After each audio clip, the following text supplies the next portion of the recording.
We may as well start the season off right, hey? Sakara, I think, is a real easy one for me. He's not starting in training camp. He's not participating on ice until quite a ways into the season. There's still that time frame of early November, January. It's that broad right now, and obviously we're going to have to compensate for his loss, but early in the year that gives some young players an opportunity. Slepyshev is looking like he's improving a lot. I still don't expect him to skate tomorrow, but I would qualify him as day-to-day. When you look at expectations for this season, I don't even know if the fans have come down from last year yet. Is it fair and reasonable for them to say that it should be last year all over again at this team, this conference final?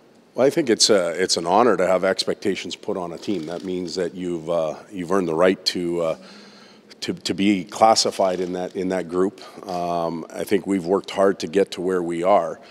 The key will be to remember how hard it is to win, and that's up to the team and the group of guys.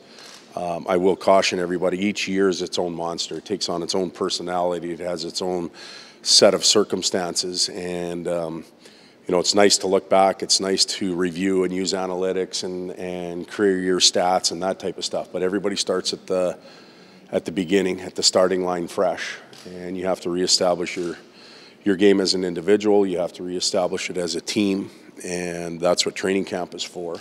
You know, our goals are fairly lofty, but the work that goes into it is going to be immense, and the players have to understand that. Are you looking at pairs on these lines, like maybe Patrick and Maroon and Connor again, and Lucic? Yeah, we're. And then you'll figure out who the wingers are.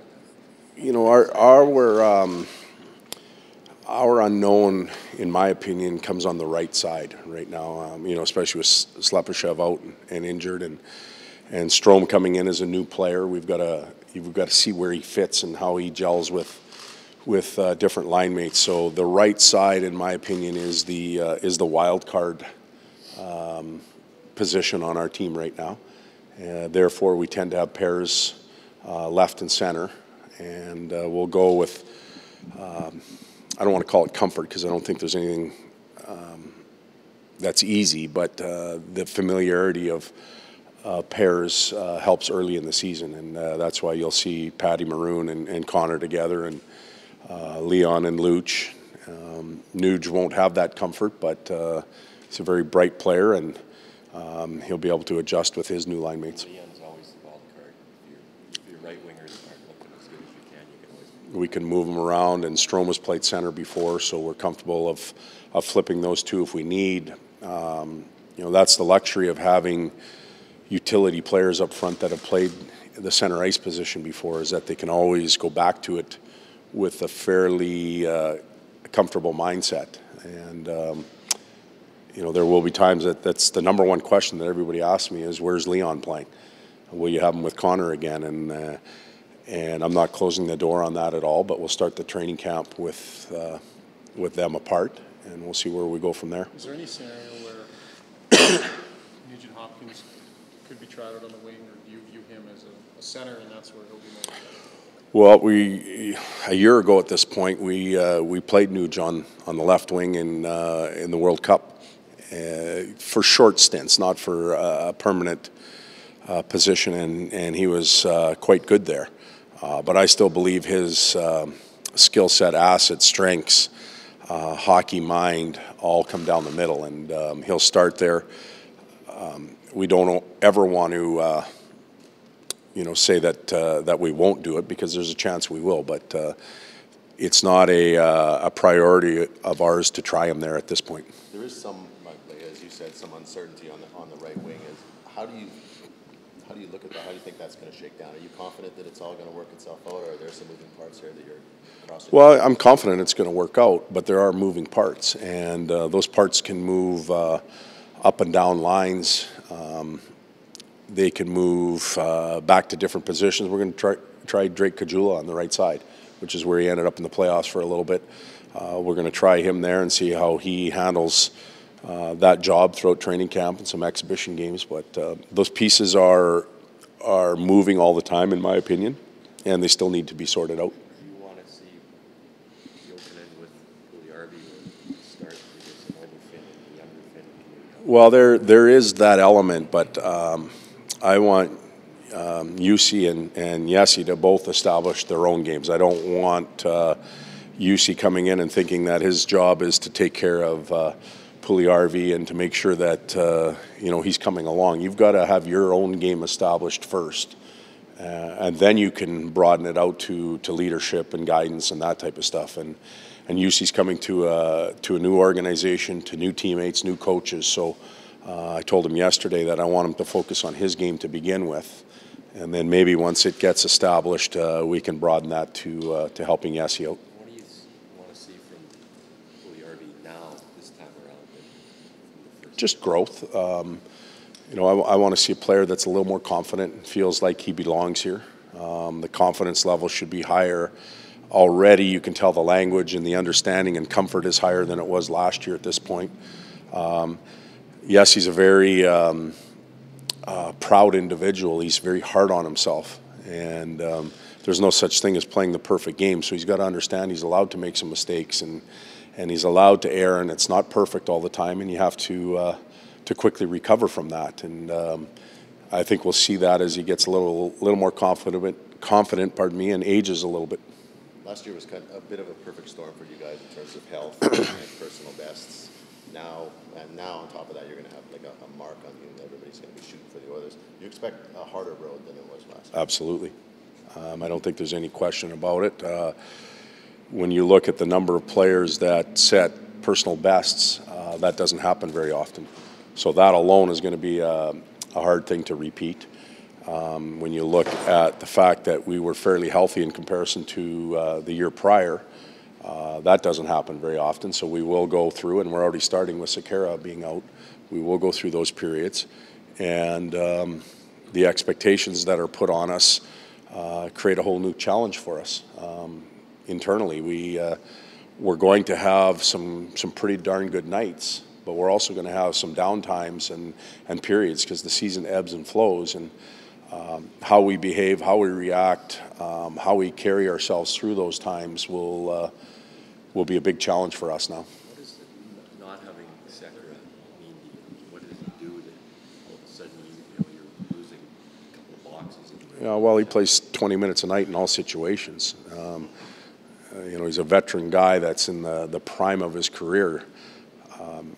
You take that type of player out on any team and there's a hole.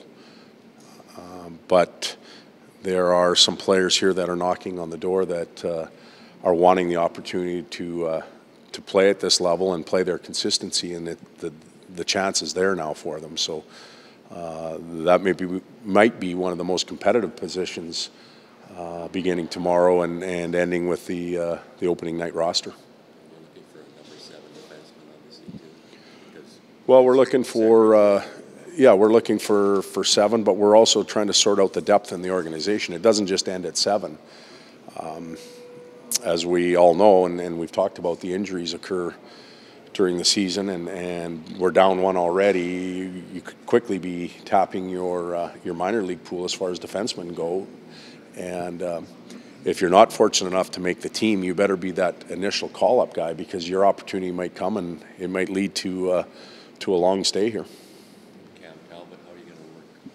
Cam, you're just going to say, last year you wanted to play Cam so many games early if you want to get off to a good start, and the team did and stuff, and then all of a sudden, you went to back up and Cam played almost everything. Yeah, we'll a few things when it comes to that. He plays better when he plays a lot. That's a given. We know that. He's healthy. He's ready to play. Now, does that mean he'll play 72 games? I don't know what his number will be. We feel comfortable with Brossoit.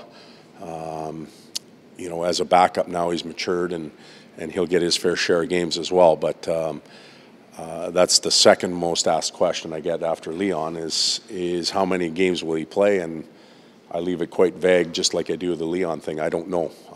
We're going to play to win, and whichever goaltender's playing well will play. Todd, Lucic came in here and brought in David's wing.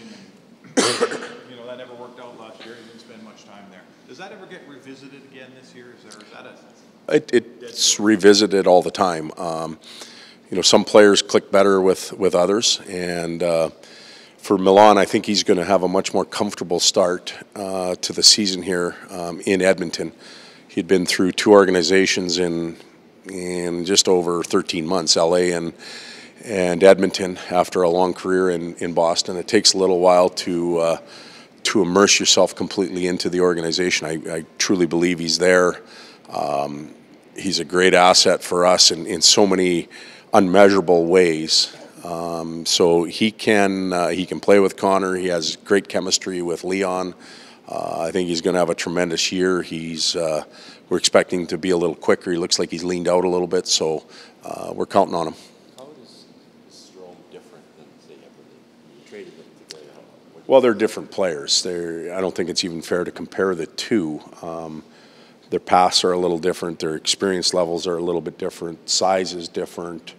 You know, they have similar stats in some sense, but I think the strength and the size factor favors Ryan a little bit more than Jordan. But you know, one thing that Ebbs did do is he shot the puck a lot, and we're going to challenge Strome to do the same. We've got to get his shot totals up a little bit.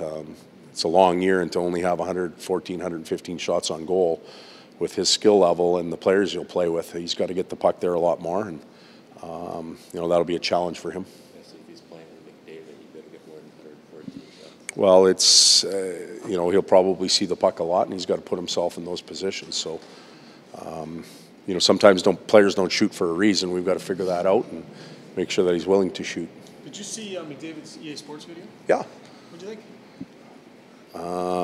I thought it was great. You know, that's the personality that you guys don't get to see from Connor. When he gets behind the cameras, he's our leader, he's our captain, but he does have that in him. He's got a great personality, he's got a great smile, he's around here and doing those types of things. And I like the analytics one. Didn't you like that? Hey, that was a good one.